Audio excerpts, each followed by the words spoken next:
This is messing up your success in life subconsciously, without you even realizing it. Now, what do you think that is your biggest enemy? You may think it is your rival, you may think it is that random guy down the street who keeps on picking you in school, for example. You may think it is the education system because they keep you in there stuck learning about subjects that you don't even care about, and they just take so much time away from you. You may think it is, I don't know, whoever it may be, but let me tell you, your biggest enemy that you need to control and that you must overcome and that you must learn how to control is your mind. Is your mind, my timeless reader. That's the most important thing. But before I truly explain just how much this can alter your reality, we must first explore this story. A couple of days ago, I was at my mixed family slash family friends barbecue. There were a lot of us in there. It was me, of course, my inner family, so my dad, my mother, my brother, my uncles, also a few of my family friends, and we were just having a blast. And yeah, I have a friend. He's even in the Discord, and his dad was over there too. And he's a really nice guy, like, don't get me wrong. My family is pretty nice, and you know what they say. Similarities attract each other, so of course, they were all nice people in there. There wasn't anyone like totally morally corrupt over there. It was just every single one of us was just having a blast over there. I was talking to my cousins, I was talking to, you know, my family, and I was just having a great time. My grandma was there also, and yeah, and that friend of my uncle, my friend's dad. Let's just say that he was picking on me a lot. Yeah, like for example, he had to go like in an hour because we were there for basically like 1.5 hours, if I believe correctly. Yeah, they basically just heated up some sausages, then we ate them, and then we basically went home. But during that quarter of an hour, so for like 45 minutes straight, he was just speaking on my side of the family. He was saying that my mother's side of the family, like before she got married to my dad, they were like so hardworking, and us, my dad's side of the family, we're like all lazy and apathetic and stuff like that. But of course, he was just saying it just for fun, of course, because he had a large party that was happening at his place, and he needed to basically create some breads, with some salami and with some butter, and he had to make a lot of them, but he didn't have time. And so he said it jokingly, like, would anyone want to come and help me? But but yeah, of course he didn't mean it seriously. He just meant it in like, a playful way, because if I would actually were to go there and help him, we would spend like 3 hours over there, and we would be there until the dead of night. So, and of course he knew this, he was just having fun, of course. And my younger cousin, he immediately volunteered. He was like, I can go. And then of course he started saying all of that. My friend's dad, and yeah, he said that we were lazy and apathetic, my dad's side of the family. And I don't know, it got to me a little bit. Like, I knew that he was just having fun, of course, but somewhere deep inside of me, on such a deep subconscious level, I was actually getting quite sad. Not because, of course, the his tones were getting to me, but because I actually never made him laugh in my entire life. Of course, I made him smile a lot, because he's just a smiley guy in general, but such a close family friend to us, and I never really even made him laugh.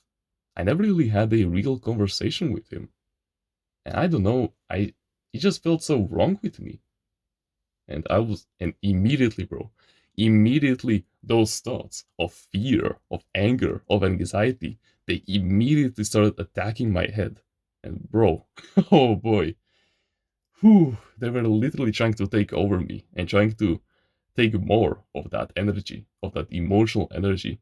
Bro, they were literally saying stuff inside of my head. Like, for example, you will never be able to make him, happy. You will never be able to make him actually laugh. Because, right? You don't get along with everyone. That's just a general rule on self-improvement. You won't get along with everyone. But then after like a couple of minutes, I realized, wait a second, all of this is bullshit. Because in reality, mind and matter are one, right? It's the same energy, just like heat, or sorry, warmth and coldness, just like softness and hardness, just like cleanness and uh, what is the opposite? Untidiness, or I don't know. You understand what I'm trying to say? The only difference is the rate of vibration. If you were to take such a powerful microscope and we would literally zoom in even beyond the level of electrons, you would see that everything in our universe vibrates. Nothing stands still. And this applies to your mind also, and to the imagination that you have. And this gets projected onto reality, and it gets materialized in our physical reality. You're the master of matter. You're the master of matter when you think about it. Before anything can exist physically, it must first exist mentally. Just like this table over here, it first existed as a thing inside of someone's imagination before they actually made it. And so, continuing with the story, I just imagined myself as if I already made him laugh. And I was like, all right, I am a person that made him mad. Laugh, sorry. I am a person that can have an actual great conversation with him. And keep in mind, I wouldn't be doing any of this is if he wasn't worth it. If he was just some random guy that, you know, I don't really get along, I would just forget about him. But he's worth it. And he's plus such a close family friend to us. Like, he has helped my uncle numerous amounts of times in the past. And he was even classmate of my dad. And yeah, he was a really nice guy. So of course I would want to have a stronger relationship with him. Now, of course, even if I didn't do it, he will still like me because he likes my family in general. So yeah, I don't know. It just felt wrong to not have any kind of relationship with him. And literally, I shit you not, 10 minutes later, he was talking about something like diet or whatever. I don't remember what it was exactly, but I remember that I tuned in and I said something like intermediate fasting.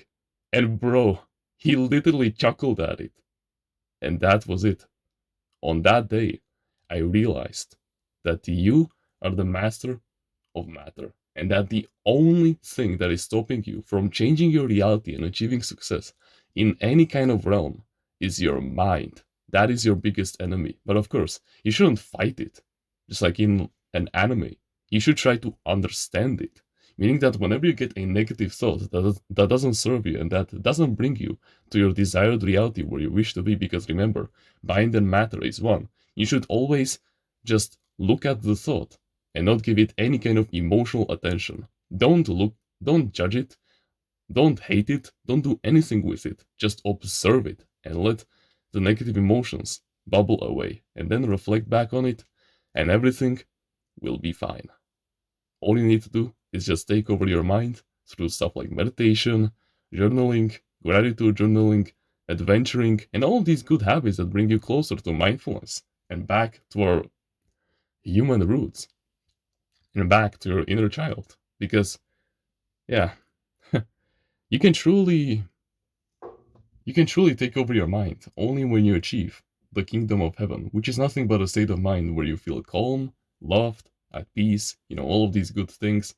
And you can only achieve that by becoming like a little child. A little child doesn't refer to, like having only 60 IQ points, running around, laughing all the time. No, it is a Bible symbolism that symbolizes that state of calmness where you had no worries, where you were just exploring the world from a point of view of a blank paper. That's what it refers to, and that's when you will be able to take control of your mind, and thus take over your reality and always get the desired result that you're looking for. And plus, I was happy. No, like, I shit you not.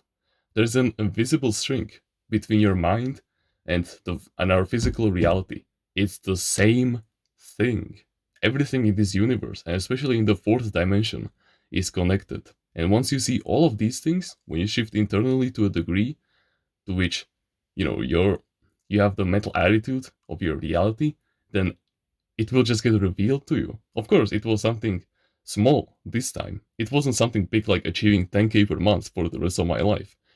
It was something smaller, like making a guy laugh. And it happened literally within 10 minutes of me adopting the mental attitude of a person that can make him laugh and a person that can actually talk to him. And we later ended up joking even more. It just effortlessly happened. And don't just take this from me. I'm a person who has helped a lot of people in the past achieve their desired reality, get more disciplined, get a stronger willpower, a stronger resiliency, and a more efficient productivity. And guess what? These people haven't even seen my Timeless Leaders Mindsets, which is a collection of 24 unbreakable mindsets that, if applied to your life each and every single day, will guarantee you success in any kind of desire, in any kind of life test, in any kind of situation. You'll be able to come on top. First link in the description. There's also a discount, so make sure to not miss out. Thank you very much for watching this video, and remember, no one is better at being you. So take control of your mind and achieve your desired reality.